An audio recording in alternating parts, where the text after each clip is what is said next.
Cleaning lady mocked in workshop, until she fixes a machine that had been idle for 42 years. Dorothy Wilson was pushing her cleaning cart through the Johnson Mechanical Workshop when the manager, Chuck, stopped her from going near the industrial machine covered by a yellow tarp.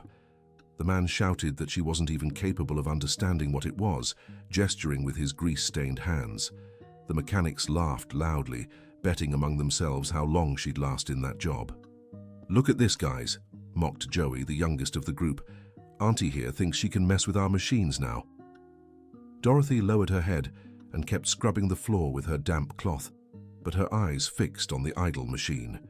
Even covered, she recognized something familiar in its sturdy frame and the peculiar shape of the gears peeking out from under the tarp. Those lines never left her memory, but she said nothing. During lunch, alone in the makeshift break room at the back of the workshop, she overheard the workers mocking her at the next table. "That one can barely read," said Robert, chewing his sandwich. "What's she going to know about machines?" "I bet she doesn't even know the difference between a bolt and a nut," added Anthony, sparking new laughter. Her hand trembled as she held the bologna sandwich she'd brought from home, but she stayed silent. At 62, she was used to these kinds of remarks. Since becoming a widow 3 years ago, she'd had to take any job to support her 16-year-old granddaughter, Emma, who lived with her. The next day, she arrived early, as she always did. The workshop was still empty when she started cleaning near the mysterious machine. A morning breeze lifted a corner of the tarp, and she couldn't resist discreetly examining the equipment. She noticed details no one else saw: the nearly faded brand on the side, the transmission system model, the peculiarity of the control wheel. "What are you doing there?" Chuck's voice made her jump. The supervisor had arrived without making a sound and was glaring at her angrily. He was a man in his early 40s, always tense, who seemed to have something against her from day one. "Sorry, Mr. Chuck. I was just cleaning," she replied, lowering her eyes. "You were hired to clean floors, not snoop around. If I catch you touching equipment without permission, you're fired, understood?" "Understood, sir." She apologized again, but memorized every gear she'd managed to see. There was something about that machine that deeply intrigued her, a connection she couldn't explain. Over the next week, Dorothy watched the mechanics trying to figure out the machine. She heard conversations about its importance, how it had been idle for decades, and how no one could get it running. Apparently, it was crucial for a specific type of repair the workshop urgently needed to master. "My dad said this machine was revolutionary back in the day," commented Michael, the oldest mechanic. But the technology was lost. Dorothy kept up with her cleaning routine, but her curiosity grew each day. In her free time at home, she flipped through old magazines she found at the neighborhood junkyard, searching for information on industrial machines. Emma questioned her sudden interest. "Why are you studying this stuff, Grandma?" the girl asked, seeing her with a mechanics magazine at the kitchen table. "Just curiosity, sweetheart. A person should never stop learning." But the truth was more complicated.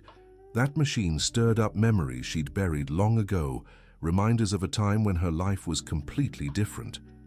Dear listener, if you're enjoying the story, don't forget to like and especially subscribe to the channel.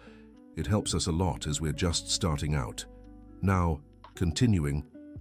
A week later, on Monday morning, the shop owner, Mr. Peter Johnson, appeared visibly worried. Dorothy Wilson saw him talking animatedly with Chuck and the lead mechanics. "I need that machine running by the end of the month," said the gray-haired man. "I got an order from Riverside Metalworks, a $50,000 contract, but I can only fulfill it with that specific equipment." The best technicians in town were called in. First came Edward, considered the best mechanic in the region. He spent 2 days examining the machine, consulting old manuals, but gave up, saying it was impossible. "This technology is too old, Mr. Peter," he explained. "The manufacturers don't even exist anymore. It'd be easier to buy a new machine." "We don't have $50,000 to invest in a new machine," Johnson replied, "and even if we did, it wouldn't arrive in time." Next was Samuel, a retired technician who had worked in big factories. He tinkered and fiddled, but couldn't even identify the exact model. "I've never seen a machine like this," he admitted. "It looks like a prototype, or a very specific model." Dorothy watched from afar while cleaning, absorbing every attempt, every technical comment. Her restlessness grew each day. There was something about that machine she recognized but couldn't quite place. On Thursday, as she wiped near the group of mechanics, she couldn't help but murmur to herself, "Liberty Turret Lathe, Model 1982. Greg, the 19-year-old apprentice, was nearby and heard her. With a mocking tone, he shouted to the others, "Hey guys, Aunt Dorothy here knows what machine this is." The whole shop burst into laughter. The men dropped their tools to gather around, openly jeering. "Now the cleaner's an expert on machines," Robert laughed. "She must have seen it on TV," Joey teased. Chuck approached with a stern face. "Dorothy, I've told you not to stick your nose where it doesn't belong. Go back to your cleaning and stop bothering the men's work." The humiliation was public and painful.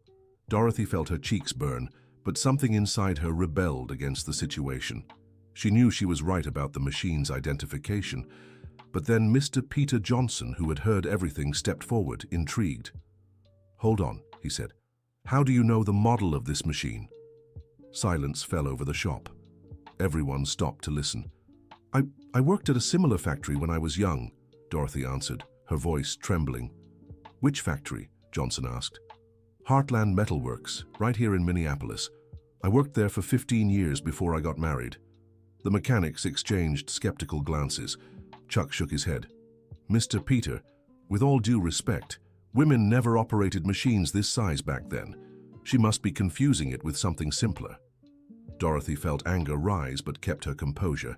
Instead of arguing, she walked to the machine and pointed to a specific flaw in the base. "If it's really a Liberty 82, there'll be a crack right here in the casting," she said, indicating a precise spot. It was a known issue with the model, and the cooling system must have a clog in the third ring. That's why it won't start. Michael, the most experienced mechanic, went to check. He lifted the top and examined exactly where she had pointed. "My God, she's right," he said, stunned. "There really is a crack here. And look at this." He followed the cooling system and found the exact clog Dorothy had described. The silence in the shop was deafening. Johnson looked at Dorothy with a completely different expression. "How do you know all this?" "Because I worked with 3 machines just like this one for years," she replied, her voice growing firmer. "I knew every bolt, every gear. When this machine worked properly, it was the best on the market for precision turning." Chuck still tried to dismiss her. Even if she can identify the problem, recognizing it is one thing. Fixing it is another. This needs a specialized technician. Johnson challenged her. "Dorothy, do you think you can get this machine running again?" The question echoed through the workshop. Everyone waited for her answer. She looked at the doubtful faces around her, at the machine that had taunted her for weeks, and made a decision that would change her life. "I can try," she said, with a confidence that surprised even herself. "All right," Johnson decided. "You've got 3 days. If you succeed, I'll give you a $200 bonus." The mechanics protested, saying it was a waste of time and that she'd only make things worse. But the shop owner was desperate and willing to try anything. Dorothy asked for basic tools: wrenches, pliers, a flashlight, and cleaning supplies. With trembling but precise hands, she began disassembling parts no one else dared touch. The men crowded around, some curious, others rooting against her. As she worked, she explained each component, each function, as if teaching a class. Her voice grew steadier, her posture shifting. It was as if a different person was emerging from that timid cleaner. "See here?" She pointed to a rusted part. "This is the pressure regulator valve. When it jams, the whole machine stops. It needs to be cleaned with a specific solution." "What solution?" Michael asked, genuinely interested. "A mix of kerosene and white vinegar in the right ratio. That's what my father always used." "Your father?" Johnson questioned. Dorothy paused for a moment. This was a part of her life she'd hidden for decades. "My father was Harold Wilson. He was one of the engineers who helped design this model at Liberty Works," she said, returning to her task. "I learned from him as a child. I spent afternoons in the shop, watching, asking, learning." The mechanics began treating her differently, some with genuine respect, others with thinly veiled envy. But Chuck couldn't accept the situation. Feeling his authority threatened, he started creating subtle obstacles. First, he hid the tools she was using. Dorothy searched everywhere until she found them locked in his cabinet. Instead of confronting him, she borrowed tools from the other mechanics. When that didn't work, he tried convincing Johnson she was wasting time and delaying the schedule. But the shop owner had realized Dorothy truly knew what she was doing and gave her full support. "Chuck, let her work in peace," he ordered. "If she succeeds, everyone wins." Suddenly, Dorothy stopped and examined a specific part she'd removed. "Here's the main issue," she announced. "A part is missing, the inner sealing ring. Without it, the machine will never work right." She described the part in detail: material, dimensions, exact shape. Johnson called several suppliers, but no one had it in stock. "It's a very specific part," one supplier explained. "They haven't made this line in 40 years. But Johnson didn't give up. He called junkyards, old workshops, until he found old Jack, a retired dealer who kept vintage parts. "I think I've got it," the old man said, "but it's a bit rusty. Not sure if it'll work." "Bring it anyway," Johnson insisted. While they waited for the part, the workshop transformed. The mechanics started asking Dorothy technical questions, and she answered with knowledge that impressed them all. She told stories about Heartland Metalworks, about the innovations of the time, about how she had learned the trade. "Back then, women weren't well accepted in the workshops," she recalled, "but my father stood up for me. He said I had a natural talent for mechanics." "Why did you stop working with it?" asked Greg, the apprentice who had once mocked her. Dorothy hesitated before answering. It was an old pain she preferred not to stir. "When I got married, my husband didn't want me working in a workshop. He said it wasn't a place for a married woman. I obeyed and went to work at a fabric store." Her voice grew melancholic. "Then came the children, the responsibilities, and I ended up drifting away from mechanics." "But you never forgot," observed Michael. "No," she smiled for the first time in a long while. "Some things stay in your soul forever." The part arrived the next day, but it was in terrible shape, rusted, warped, and seemingly useless. The mechanics shook their heads. "This is no good anymore, Mrs. Dorothy," said Robert. "It's completely ruined." But she examined the part carefully and saw possibilities where others saw only scrap metal. "I can restore it," she said with determination. "I just need a quiet space to work." Johnson offered the small back workshop, a space used only for storing materials. Dorothy improvised a small lathe and worked through the night. She used techniques she'd learned decades ago, blending old knowledge with creativity. By morning, exhausted but satisfied, she presented the restored part. It looked brand new, with exact measurements and a perfect finish. The mechanics were stunned by the precision work. "How did you manage this with such simple tools?" asked Anthony, genuinely impressed. "My father always said the most important thing isn't the tools, but the hands that use them," she replied. With the part ready, the decisive moment arrived. Dorothy carefully installed the sealing ring, checked all the connections, and prepared for the final test. The entire workshop stopped to watch. The machine showed signs of life, a low rumble, some vibrations, but then it stopped again. The mechanics exchanged glances, some with "I told you so" expressions. "Seems like it didn't work," muttered Chuck, barely hiding his satisfaction. But Dorothy didn't give up. She remembered a specific trick her father had taught her for machines that had been idle too long. "I'm not done yet," she said, walking to the control panel. With a delicate adjustment that felt more like a caress than a repair, she tweaked a specific sequence of commands. Suddenly, the machine roared to life and began running perfectly. The sound echoed through the workshop like music. Dear listener, if you're enjoying the story, take a moment to like and especially subscribe to the channel. It helps us a lot as we're just starting out. Now, back to the story. The silence was broken by spontaneous applause. The mechanics clapped, some with tears in their eyes, amazed by what they'd witnessed. The machine ran better than anyone had expected, with surgical precision. Johnson was beaming, mentally calculating the profit from the contract he could now fulfill. But when he turned to Chuck, he noticed the manager was pale, visibly shaken. "Mr. Peter," Chuck said, his voice choked. "I need to speak with you privately." The two stepped away into the administrative office. Dorothy kept operating the machine, explaining to the other mechanics the necessary steps to keep it running smoothly. In the office, Chuck broke down. "I behaved terribly toward Mrs. Dorothy," he admitted. "I was prejudiced, petty. She proved she's a better mechanic than all of us combined, and I just humiliated her." Johnson nodded, his expression understanding. "Chuck, we all have our prejudices. What matters is recognizing them and changing." "I want to resign," said the manager. "I have no credibility left to lead this team after what I did." "I won't accept your resignation," Johnson replied firmly, "but I want you to reflect on your actions and change. You're a good professional, you just need to learn to respect people more." When they returned to the workshop, Chuck went straight to Dorothy, who was still working on the machine.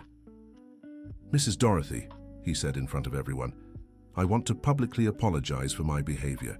You taught me a lesson I'll carry for the rest of my life." Dorothy stopped the machine and looked at him. She could see the sincerity in his eyes, the genuine humility. "No need to apologize, Chuck," she said kindly. "Everyone deserves a second chance. I've made plenty of mistakes in my life too." Johnson then made the announcement everyone had been waiting for. "Dorothy, I'd like to offer you the position of technical supervisor for this workshop. The salary will be 3 times what you earn in cleaning, and you'll have the authority to implement improvements." The proposal left everyone stunned. It was a complete upheaval in the workshop's hierarchy. Dorothy stayed silent for a few moments, processing the offer. "I accept," she finally said, "but on one condition." "What?" Johnson asked. "I want to keep cleaning once a week, so I never forget where I came from, and to remind everyone that every job has its dignity." Her answer impressed everyone even more. It was a display of humility and wisdom that touched them deeply. In the following days, Dorothy began implementing changes in the workshop.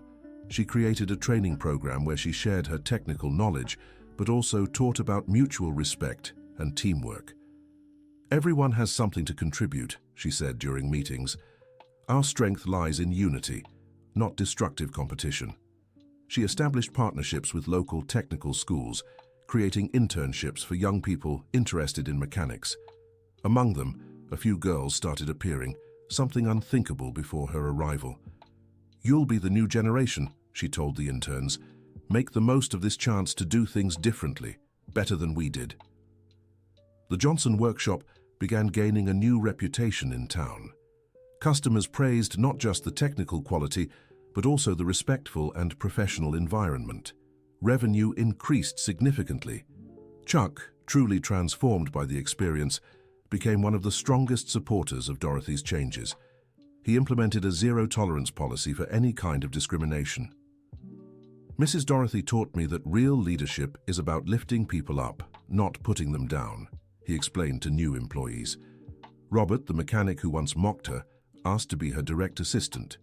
He wanted to learn not just the techniques, but also the work philosophy she brought. "Never thought I'd learn so much from someone I underestimated so much," he admitted privately.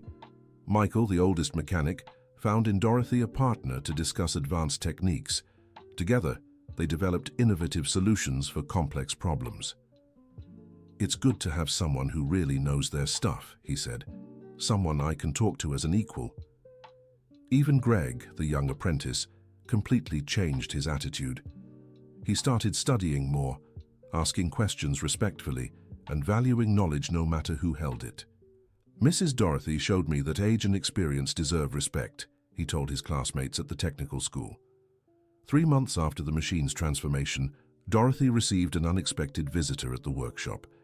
It was Michelle Parker, a 22-year-old woman who had graduated with a degree in mechanical engineering, but was struggling to find work in her field. "Mrs. Dorothy," the young woman said, "I heard about your story through a professor at the university. I came here because I want to learn from you." "Learn what, dear?" Dorothy asked, intrigued. "How a woman can assert herself in a male-dominated field. How to earn respect for knowledge, not for appearance or family connections." Dorothy smiled and invited Michelle to shadow her for a week. The young engineer was impressed by Dorothy's practical and human-centered approach. In college, we learned theory, Michelle remarked, but here I'm seeing how to apply knowledge in real life, how to work with people, how to build relationships based on respect. Johnson, observing the bond between the two, decided to create a mentorship program where experienced professionals would guide young talent. Dorothy became the program's coordinator. "We need to prepare the next generation," she explained, "and that includes breaking down old barriers and prejudices." During the program's implementation, Dorothy discovered her story had spread beyond the workshop. Other companies in the region began seeking her out for consultations on workplace culture and talent development. "How many talented people have we dismissed because of prejudice?" she asked in her talks. "How many solutions have we lost by not giving equal opportunities?" One of these consultations led to a surprising discovery. Heartland Metalworks, where she had worked in her youth, wanted to honor her. The current director, the son of the former owner, had heard her story. "My father always spoke about Harold Wilson and his prodigy daughter," the director said. "I regret that she left the field for so long, but I admire her triumphant return." The tribute took place at an emotional ceremony where Dorothy reunited with colleagues from decades past. Some remembered her as the girl who knew everything about machines. "We always knew you were special," said Mrs. Caroline, an old colleague. "But life sometimes takes us down different paths." During the ceremony, Dorothy gave a speech that deeply moved the audience. "Today I learned that it's never too late to start again, never too late to be who we truly are. For 30 years, I hid an important part of myself, but life gave me a second chance.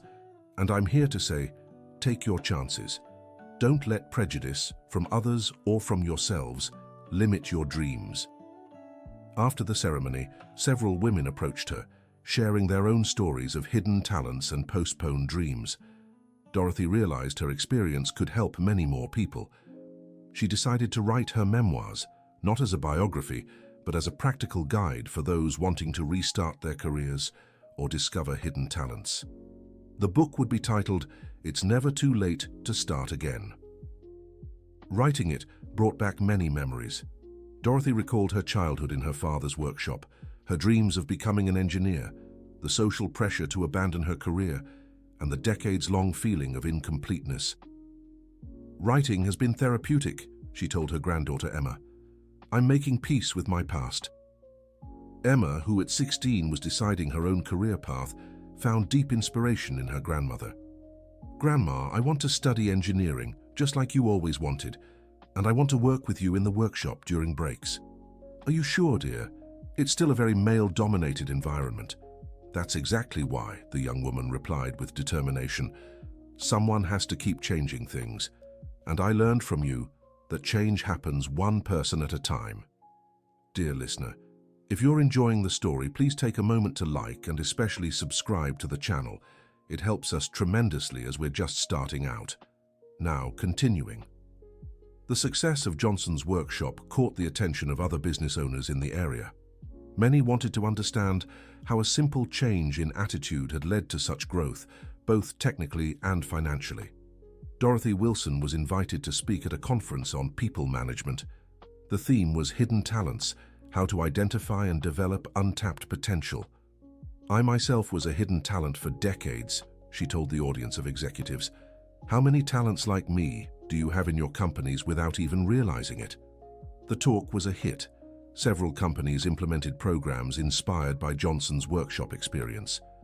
Dorothy became a respected consultant, but never abandoned her hands-on work at the shop. "Consulting without practice is just theory," she often said. "I need to keep my feet on the ground to keep understanding real problems." A year after the machine repair, Johnson's workshop won a Business Excellence Award. During the ceremony, Mr. Johnson made sure to give Dorothy the main credit. "She didn't just fix a machine," he said in his speech. "She fixed our perspective on people, on talent, on mutual respect." Dorothy stepped onto the stage, moved. She looked out at the audience and saw familiar faces, her workshop team, Michelle Parker and other young people she'd mentored, Emma smiling proudly in the front row. "This award isn't mine," she said. "It belongs to everyone who believed in the possibility of change, growth, and second chances." But the most emotional moment came after the ceremony. Chuck approached her with genuine gratitude.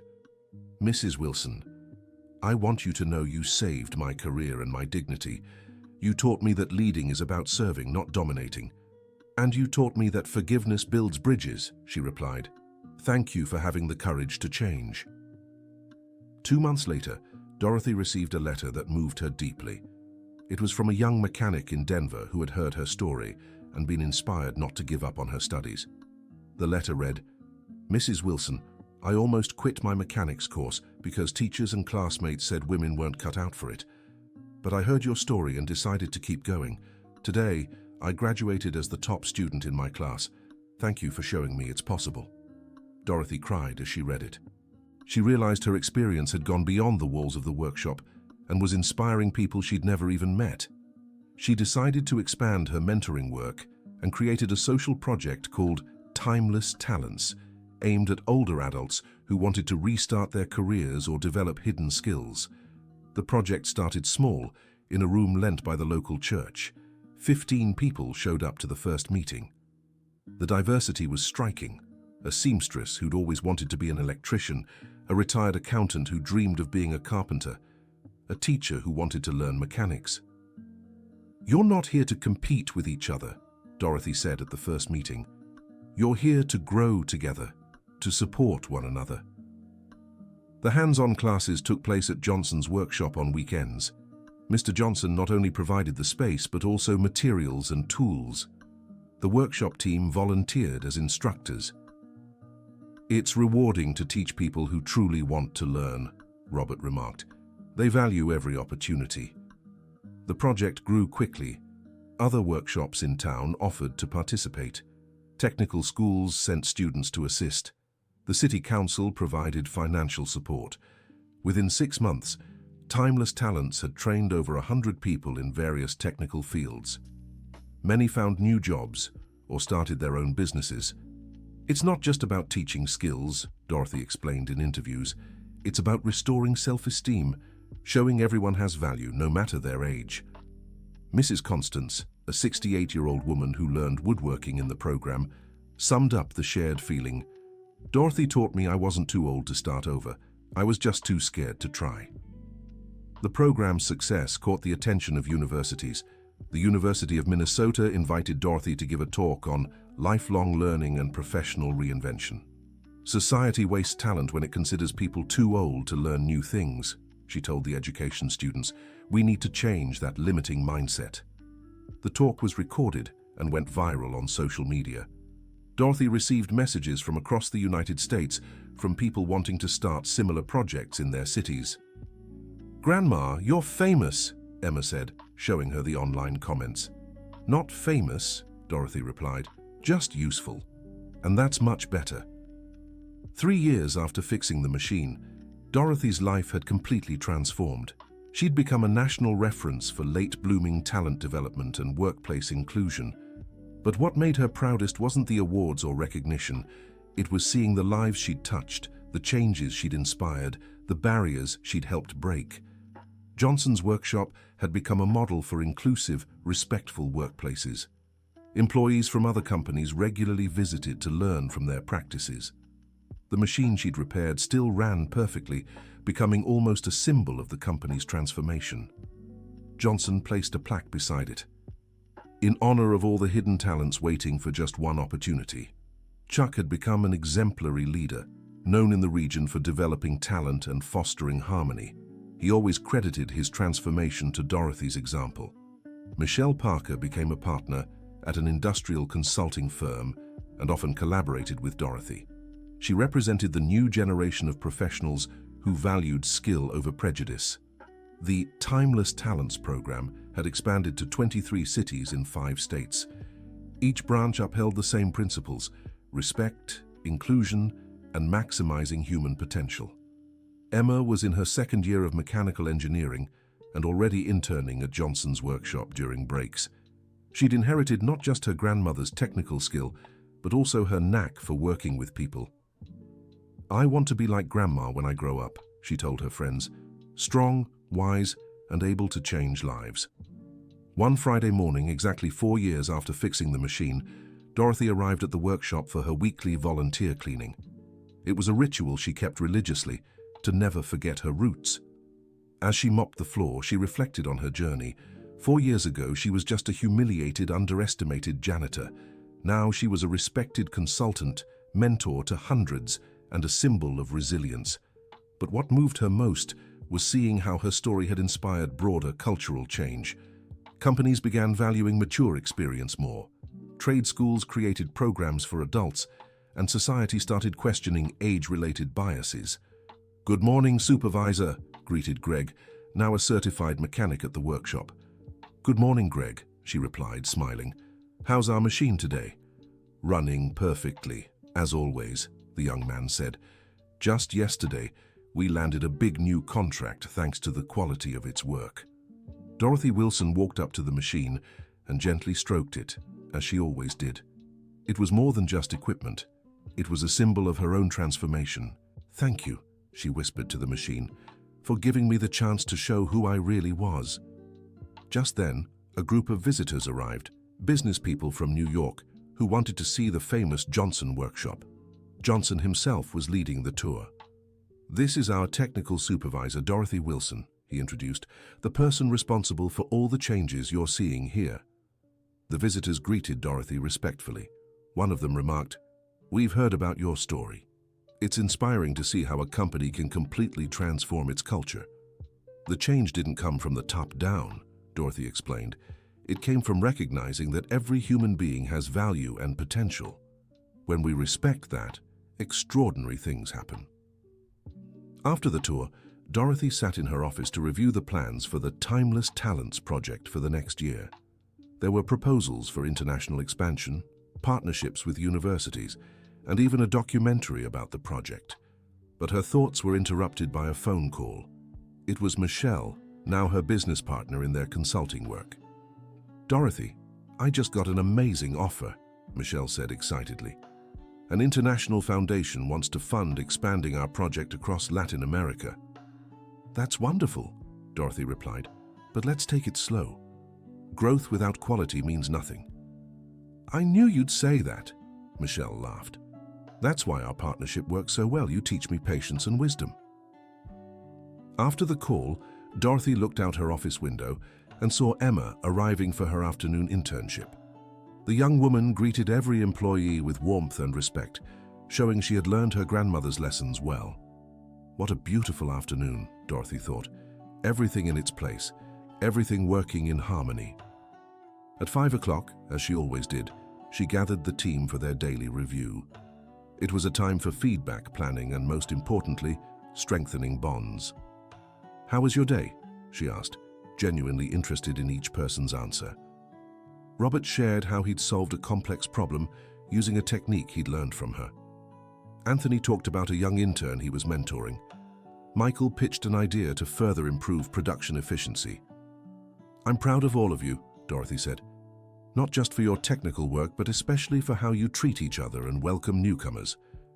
Chuck, now her right-hand man in implementing organizational changes, presented the month's numbers. Productivity up, employee satisfaction at record highs, turnover near zero. "But the most important thing," he added, "is that we've become a model for inclusion and human development. That's priceless." When the meeting ended, Dorothy stayed alone in the workshop for a few minutes. It was her daily moment of reflection, a practice she'd developed to keep perspective on her journey. She looked again at the machine she'd repaired 4 years earlier. It still worked perfectly, but now it represented so much more than just industrial equipment. It was ground zero for a transformation that had impacted hundreds of lives. "Who would have thought a humiliated janitor would become an example of resilience?" she murmured to herself. "Life really is full of surprises." She remembered the tears of humiliation from her early days, the nights she'd questioned her worth as a person, the feeling of invisibility that had followed her for so many years. But she also remembered the exact moment she'd decided she wouldn't accept being diminished anymore, when she chose to believe in her own value, when she decided to fight for her convictions. "That was the moment everything changed," she reflected, "when I stopped asking for permission to be who I truly was." Her thoughts were interrupted by Emma's arrival, who had come to say goodbye before heading home. "How was your day, Grandma?" the young woman asked, giving her grandmother a loving kiss. "Another blessed day, my dear," Dorothy replied. "And yours?" "I learned new things, helped people, felt useful," Emma said. "I think I'm following in your footsteps." "Don't follow my footsteps," Dorothy advised. "Create your own path. I just broke down some barriers to make your journey easier." When Emma left, Dorothy took one last walk through the workshop. She observed every machine running, every workbench organized, every tool in its place. But most of all, she noticed the signs of harmony and respect that now defined the space. On the wall hung a photo of the team taken on the day of the Business Excellence Award. Everyone was smiling genuinely, a mix of professional pride and personal affection that reflected the cultural transformation that had taken place. "We did it," she said softly. "We really did." At 6 in the evening, Dorothy locked up the workshop and headed home. Along the way, as she always did, she bought bread at Mr. Joseph's bakery, greeted Mrs. Mary at the newsstand, and stopped to chat with the children playing in the square. "Good afternoon, Mrs. Wilson," the children called out in unison. She was beloved in the neighborhood, not just for her story of perseverance, but mostly for her kindness and willingness to help anyone in need. "How's school going?" she asked Luke, a 10-year-old boy who dreamed of becoming a mechanic. "Great," the boy replied excitedly. "I'm studying math every day to get as good as you." "Keep at it," she encouraged. "And remember, never let anyone tell you that you can't achieve your dreams." At home, Dorothy made dinner while listening to Emma talk about her university classes. The young woman was excited about an engineering project involving sustainability and social inclusion. "I want to create machines that are useful while also respecting the environment and people," Emma explained. "I think that's what the world needs now." "You're on the right path," Dorothy approved.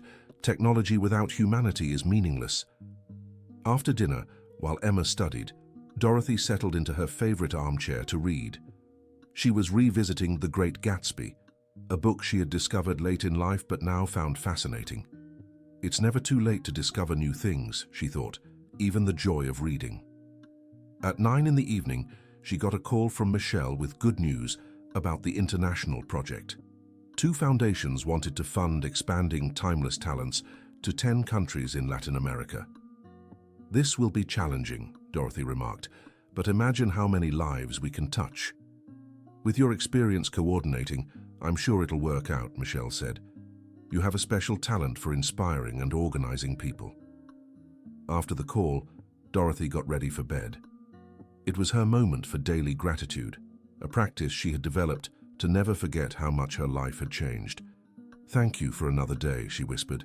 "Thank you for the opportunities, the special people, the lessons learned." Before sleeping, she looked out her bedroom window at the city lights. Each one represented a life, a story, potential waiting to be discovered. How many people out there are like I was 4 years ago, she wondered, hiding their talents, settling for less than they deserve, waiting for an opportunity. She decided that the next day she would write another chapter of her book. She wanted to include recent stories of people who had transformed through timeless talents. Stories inspire more than theories, she reflected, and everyone needs hope. On Saturday morning, Dorothy woke up early as usual. She made coffee, read the news, and headed to the workshop. On Saturdays, she personally led the classes for the Timeless Talents project. When she arrived at the workshop, she found 15 people waiting, men and women between 50 and 70 years old, all eager to learn new things. There was a retiree who wanted to learn welding, a former teacher interested in electronics, and an ex-banker who dreamed of woodworking. "Good morning, everyone," Dorothy greeted them enthusiastically. "Ready for another day of discoveries?" "Yes," they replied in unison, with an energy that defied their ages. Throughout the morning, Dorothy taught basic mechanical techniques, but more importantly, she taught them about confidence, persistence, and overcoming mental limitations. "You're not just here to learn how to use tools," she said. "You're here to discover that you're capable of so much more than you ever imagined." Mrs. Grace, 65 years old, was learning to use a drill.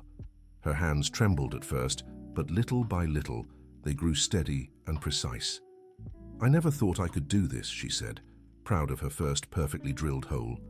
"And what else did you never think you could do?" Dorothy teased affectionately. "Maybe it's time to try." Old Jack, 70 years old, was discovering a talent for electronics. He had taken apart and reassembled an old radio, making it work better than before. "My wife is going to be impressed," he said, smiling. "She always said I had no knack for this kind of thing. Now you can prove her wrong," Dorothy laughed. "And who knows, maybe she has hidden talents too." At noon, during the snack break, the students shared their experiences and dreams. It was a moment of deep human connection and mutual encouragement. "This project changed my life," said Mrs. Constance. "It didn't just teach me woodworking, it gave me back my self-esteem." "For me too," agreed Mr. Frank.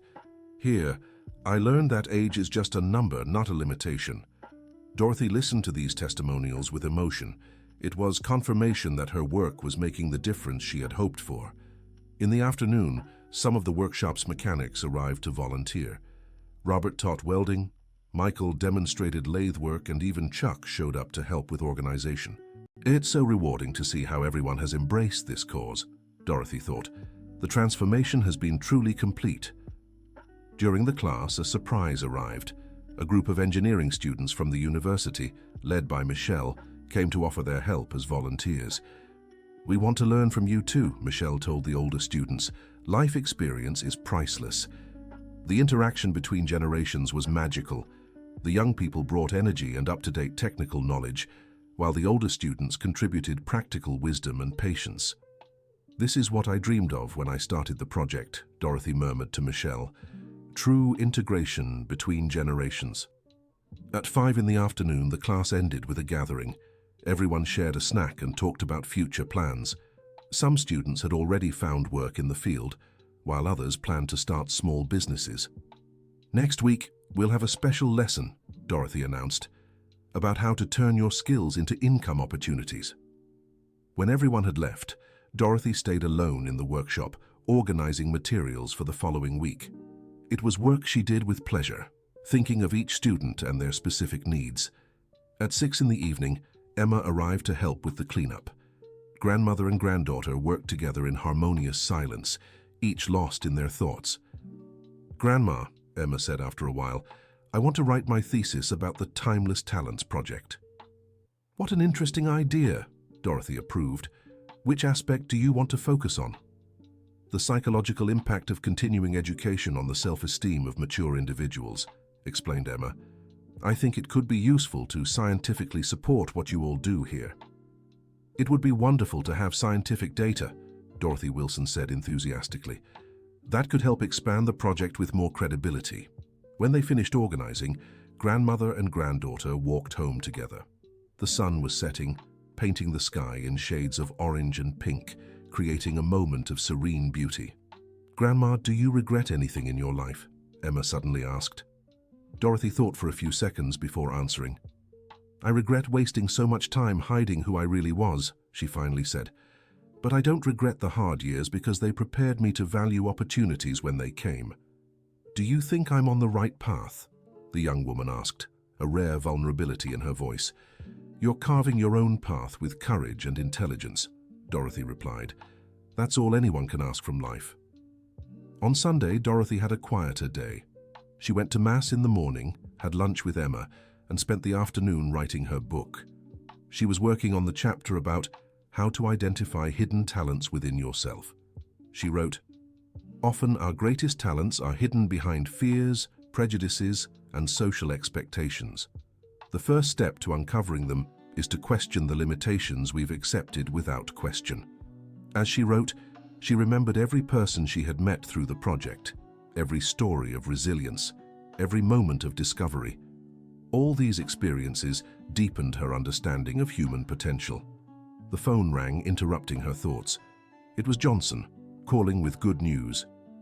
"Dorothy, we just got an offer to provide HR consulting for a multinational company," he said excitedly, "and they specifically asked for you to lead the project." "What kind of consulting?" she asked.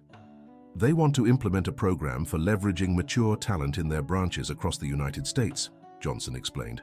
Basically, they want to replicate our experience on a national scale. It was a massive opportunity, but Dorothy needed to consider it carefully. "I'll think about it," she said. "It's a big responsibility, and I want to be sure I can make a difference." "You have until the end of the week to decide," Johnson told her, "but know that I have complete faith in your ability." After the call, Dorothy returned to her writing, but now her thoughts were split between the book and the new opportunity.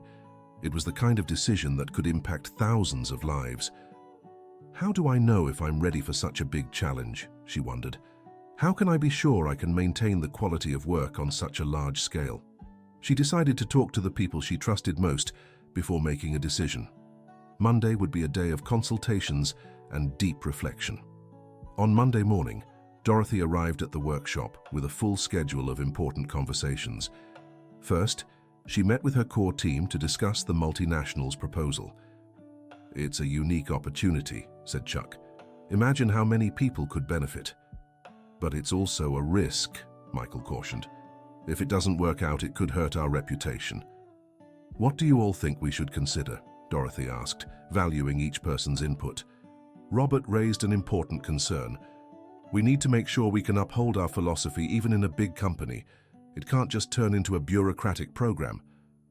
Michelle, who joined the meeting via video call, offered a different perspective. "We could structure the project in modules, implementing it gradually and always under our direct supervision." After 2 hours of discussion, the group reached a consensus. The opportunity was valuable, but needed to be carefully structured to maintain the quality and principles of their work. In the afternoon, Dorothy met with some of the more seasoned participants of the Timeless Talents project to hear their opinions. She wanted to know if they thought the methodology could work on a larger scale. "Mrs. Dorothy," said Mrs. Constance, "what we learned here wasn't just technique, it was self-worth. That can be taught anywhere, no matter the size." Old Jack agreed. "The important thing is having people like you who believe in everyone's potential. If you can build a team like that, size doesn't matter." The testimonials from former students strengthened Dorothy's confidence in the feasibility of expanding the project. She realized she hadn't just developed techniques, but a replicable methodology. On Tuesday, Dorothy visited the university to speak with Michelle in person. She wanted to discuss the technical and academic aspects of scaling the project. "The theoretical foundation is solid," Michelle confirmed, showing research data. "We have scientific evidence that the methodology works. Now it's just a matter of scaling without losing its essence." "What would you recommend?" Dorothy asked.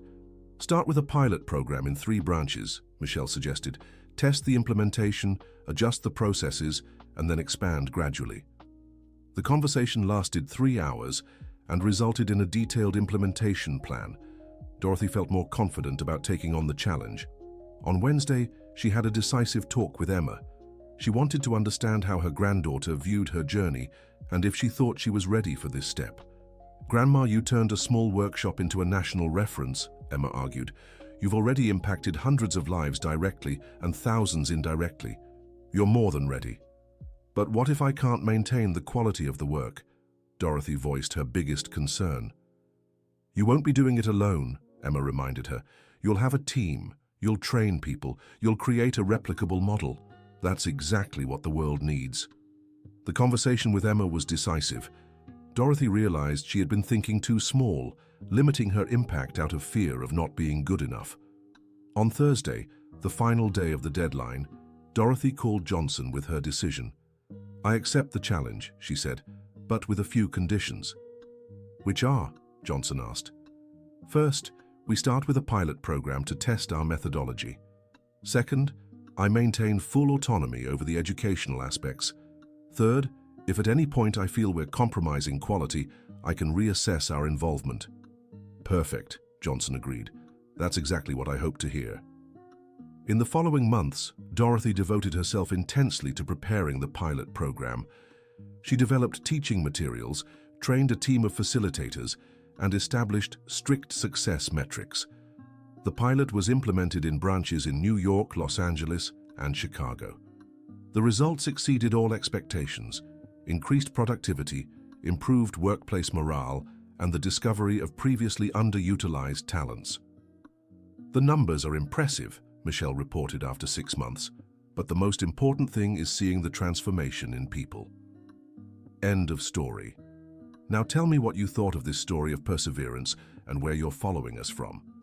If you know someone who has faced workplace discrimination or discovered hidden talents later in life, share your heartfelt thoughts in the comments. Do you think Dorothy made the right decisions in accepting the multinationals challenge? We'd love to hear your opinion. Thank you so much for joining us. Don't forget to leave your like and, most importantly, subscribe to the channel so you don't miss other heartwarming stories like this one.